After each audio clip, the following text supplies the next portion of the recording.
Good morning. Good morning, everyone, and glad to see you all here today.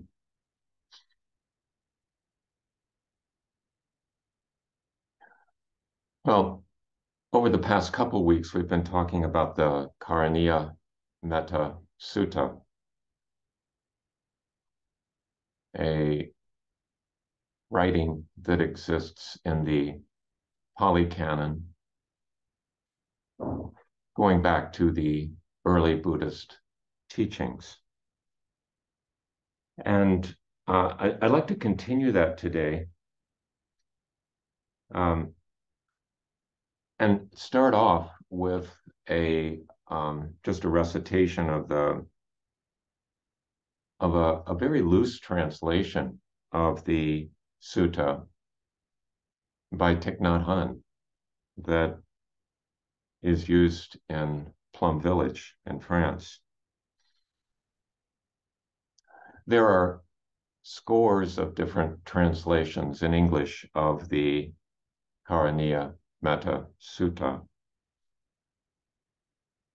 And I don't consider any of them right or wrong, but I think each sheds light on a different facet of this multifaceted sutta or teaching. In any case, in Plum Village, this is what they recite, and they call it the Discourse on Love. He or she who wants to attain peace should practice being upright, humble, and capable of using loving speech. He or she will know how to live simply and happily, with senses calmed, without being covetous and carried away by the emotions of the majority. Let him or her not do anything that will be disapproved of by the wise. And this is what he or she contemplates. May everyone be happy and safe, and may all hearts be filled with joy. May all beings live in security and in peace. Beings who are frail or strong, tall or short, big or small, invisible or visible, near or far away, already born or yet to be born. May all of them dwell in perfect tranquility. Let no one do harm to anyone. Let no one put the life of anyone in danger. Let no one out of anger or ill will wish anyone any harm.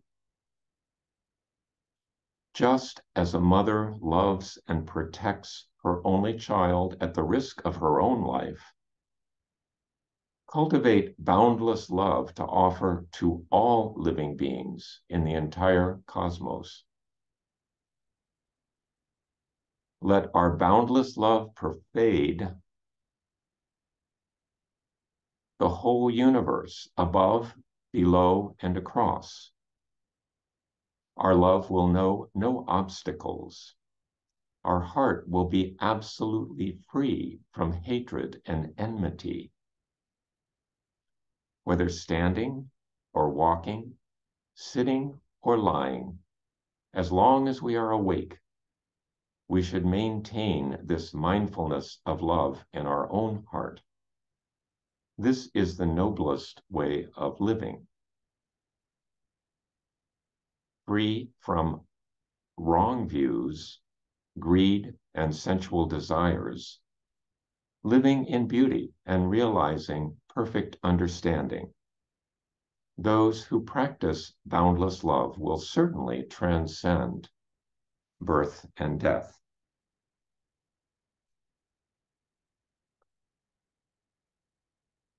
So, as we were discussing last week, the sutta has a list of virtues near the beginning, 15 of them, and we discussed a few of them, and I don't intend to discuss each one, but there are a couple I would like to mention today before we move on. And one is closely related to one that we discussed last week, which was contentedness. And that is living simply, or sometimes translated, living lightly.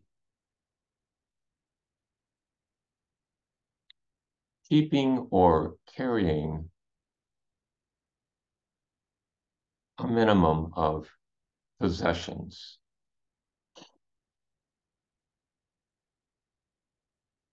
So the Buddha, in reciting this teaching, was talking to monks. And they represent an extreme example of this, having 3 robes and a bowl. I think they were also allowed to have a needle and perhaps one other thing so they could repair their robes.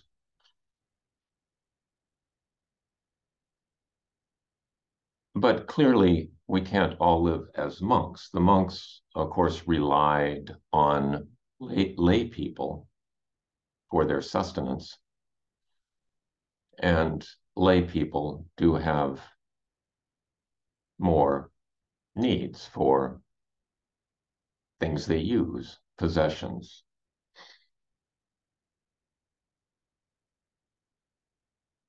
But nonetheless, I think the message applies to lay people like ourselves. There was a movement in, I believe, the 1990s. I could be wrong about the decade there.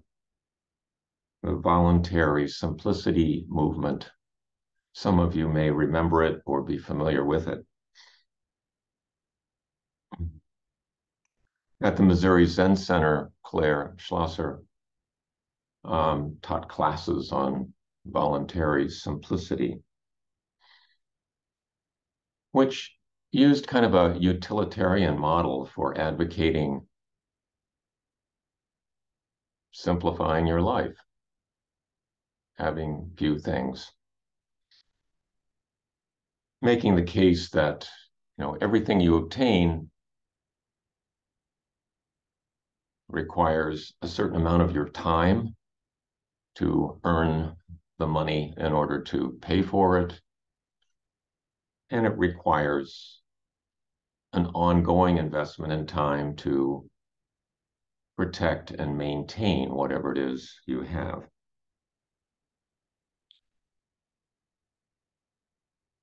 So the advocacy was for just being careful about what you choose to own and keep.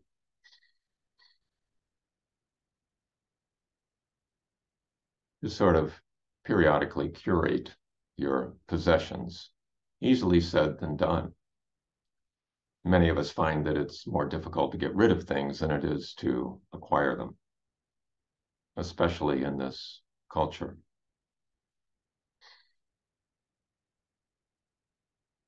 But that is one of the virtues that is advocated in the sutta. In a way, it's sort of clearing space for other things. And finally, there's the one of the virtues near the end, which I found really kind of hard to understand because there's so many different divergent translations, and none of them seem to make a lot of sense to me. One of the translations would be not being overly attached to families, or not grasping among the dwellings. But I think on further study of this, it was talking about, again, the Buddha was talking to monks, and the monks would go on alms rounds, and he was encouraging them not to make distinctions among the various houses that they went to or among the various families they visited. To just, stop where you were and take what was given and move on to the next house without trying to pick and choose.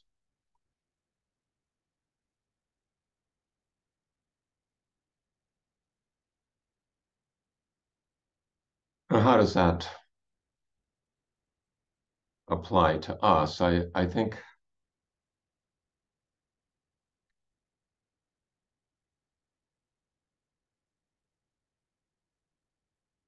it gives a message of being, in a way, non-needy, of being relatively low maintenance, of taking what comes and moving on. Which is not to say that one should not ask for help when you need help, but not clinging to supporters.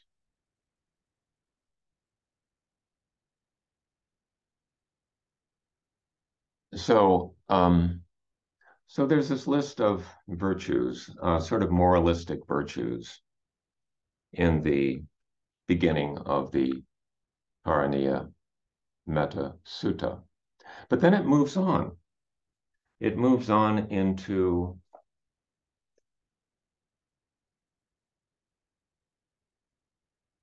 the portion where the Buddha,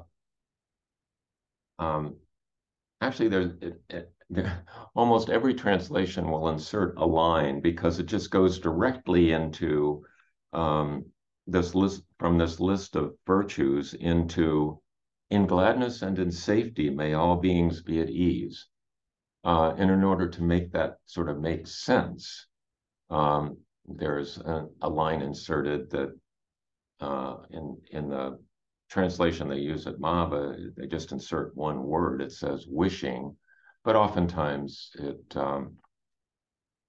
will be along the lines of the translation that I read earlier, and this is what he or she contemplates. It's what he or she contemplates. So reflecting on this repeatedly, and I'll read the version from Maba.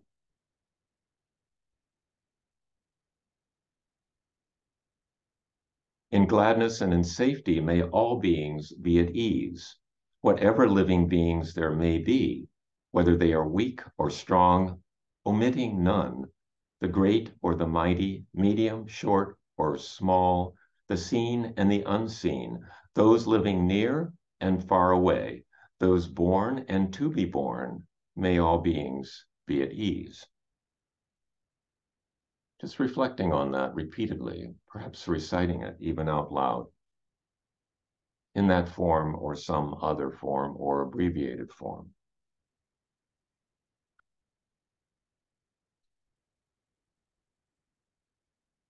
So, may all beings be at ease. What beings are we talking about here? In the original Pali, most literally, it's beings that breathe, breathing beings. And that would most naturally include animals. It could include insects.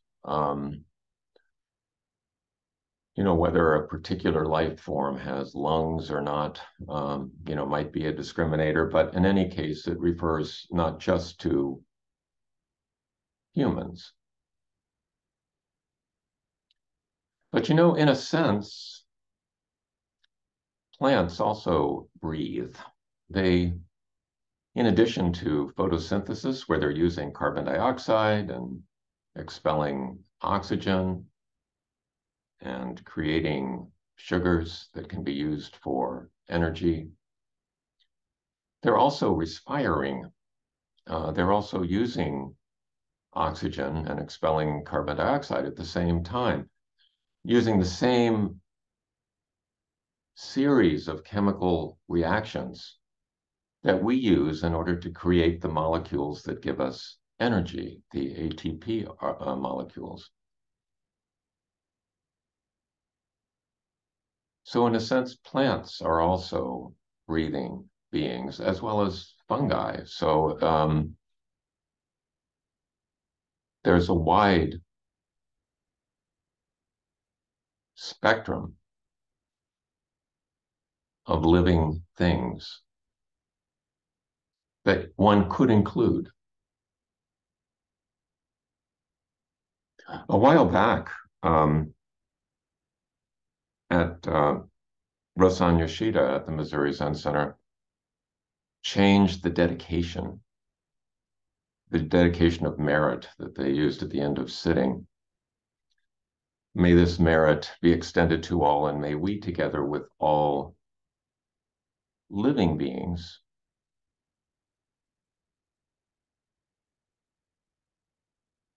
receive the awakened way.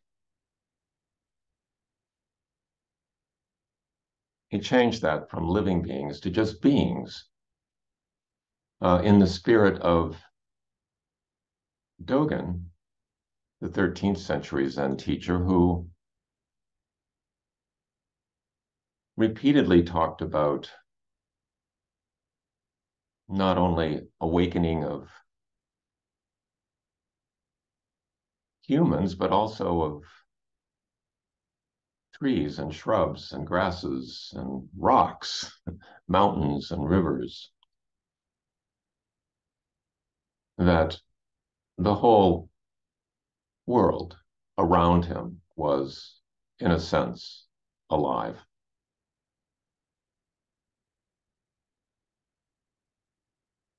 And in that sense, this sutta has not only implications for interpersonal relationships, but also environmental relationships.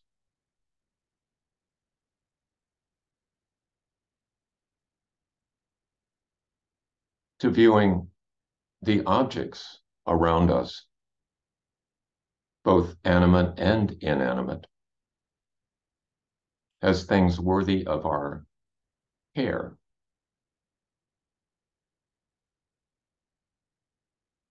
Resourcefulness, consideration, and even love. So far we've had this list of virtues, and then moralistic virtues, and then we have this appeal for universal love. How do we connect those two dots? And I'm going to refer to an unlikely source for that.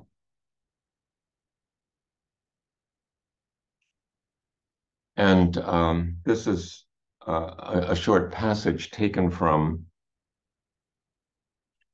a book called Great Faith, Great Wisdom by Ratnaguna and Shradapa.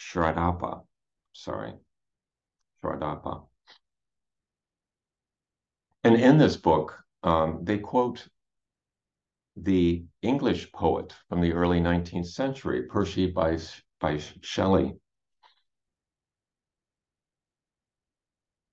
when he says, "The great secret of morals is love, or a going out of our nature and an identification of ourselves with the beautiful which exists in thought, action, or person, not our own.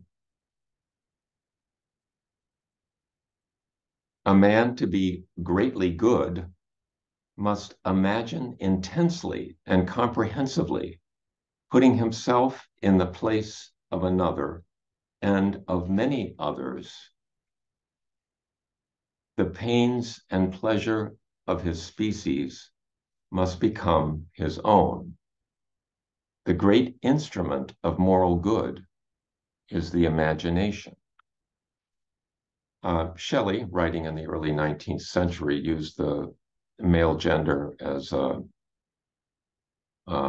refer to all persons.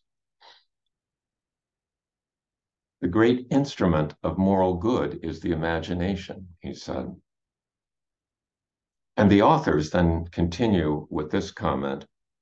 We've seen that, according to Buddhism, unethical actions lead to suffering. Shelley tells us something about this, that much of our suffering comes about because our desires lack imagination. We desire pleasure when we could desire happiness. We desire worldly happiness when we could desire the happiness of awakening. We desire the love of another person when we could desire to love everyone and everything that lives. We desire our small happiness when we could desire the highest happiness for all beings.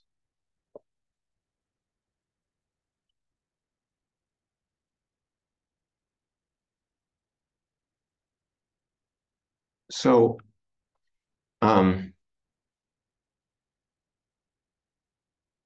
I think for me that helps clarify that connection between this list of virtues and this appeal to universal love. This appeal for us to imagine, at least for a time, imagine a world in which all beings were happy. Now, I think it's safe to say that there will never be a case in which all beings are truly happy and at ease. And there will always be sorrow, lamentation, pain, distress, and despair.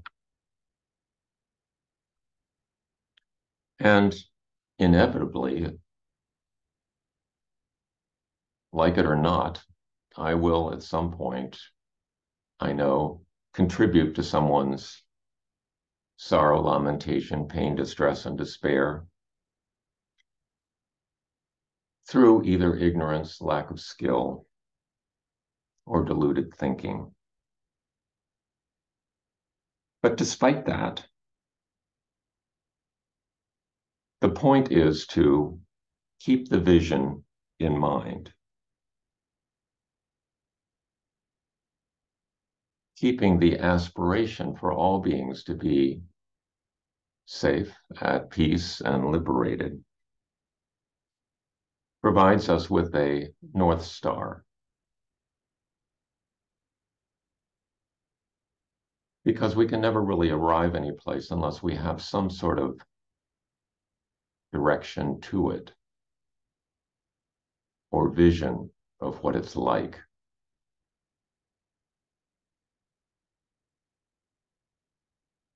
So I think I'll stop there and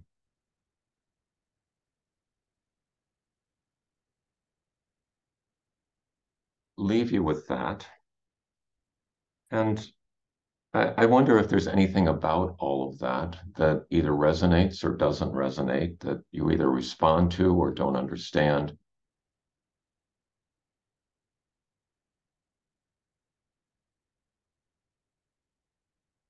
This connection between morality and Shelley's beauty.